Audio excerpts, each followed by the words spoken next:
नमस्कार संकट TV news channel को स्वागत। प्रतिवर्ष भली ए वर्ष मध्य ओम श्री सरस्वती शिशु मंदिर शिल्पी कुंभार साही कटक स्थित विद्यालय परिसर में विज्ञान मेला और हस्तकर्म प्रदर्शनी मेला अनुष्ठित हो जाइछि।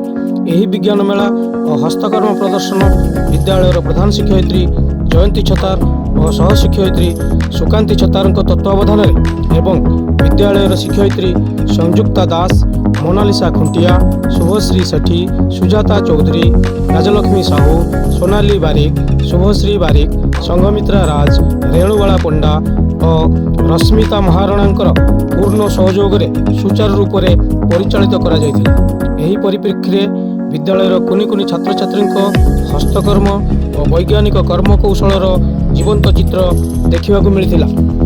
कुनि कुनि छात्र छात्री को उत्साहित करने सेमानंकर अभिभावक और अभिभाविका माने जोग देवा संगे संगे साहिर सभापति विश्वनाथ बेहेरा और मुरबी केदारनाथ बेहेरा एवं बहु मान्यगण्य व्यक्ति माने जोग देइथिले।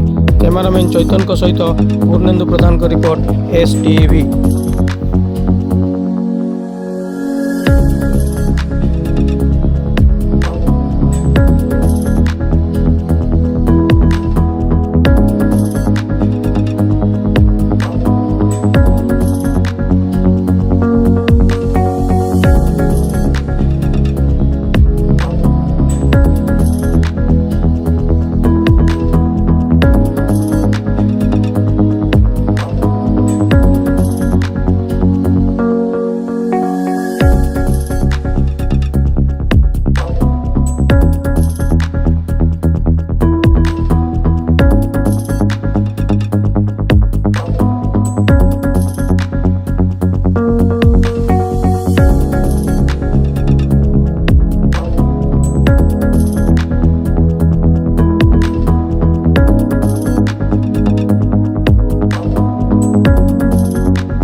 परिचय मो जयंती छतार ओम श्री सरस्वती शिशु मंदिर अध्यक्षा।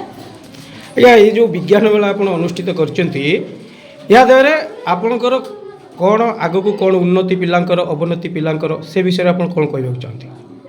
विज्ञान मेलार आयोजन प्रति विद्यालय करती। आम विद्यालय भी प्रति वर्ष भली ए वर्ष मध्य से आयोजन कर विज्ञान मेलार। आ गोटे कथा हूँ छोट पिला आम छोट बेलू जमी गढ़ा से सेमती मनुष्य आज शिशु होती कालीर नागरिक। ये जो कुनि कुनि वैज्ञानिक मैंने आज जो प्रकल्प जो प्रोजेक्ट द्वारा प्रतिपादित कर भविष्य दिने भल मनीषटी हे भल नागरिकटे हे ता सहित जड़े जड़े वैज्ञानिक हूँ बोली आशा रखुची। क्या अंधविश्वास और कुसंस्कार को आम दूर करने को विज्ञान आवश्यक थाए। ताकू आखि आगे रखी प्रति पिला मन में आम वैज्ञानिक मनोभाव जात करने आम आज विज्ञान मेलार आयोजन कर। धन्यवाद। जो मानसिक और शारीरिक विकास विज्ञान मेलार यथेष्ट प्रयोजन रही आम बड़ गुरुमा जो उद्यम पिला सफलता निश्चय आनी ये जो प्रोजेक्ट सब कर जो हस्तकला सब कर बहुत शिक्षणीय और आगामी दिन में पिला निश्चय भल भल वैज्ञानिक हूँ भल भल प्रोफेसर हूँ ये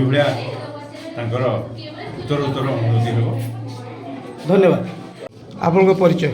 मोर परिचय हूँ श्री केदारनाथ बेहेरा शिल्पी कुमार साही पूजा कमिटर उपदेष्टा एवं कटक महानगर शांति कमिटर कार्यालय संपादक। आज सरस्वती शिशु मंदिर जो आमर छोट छोट पिला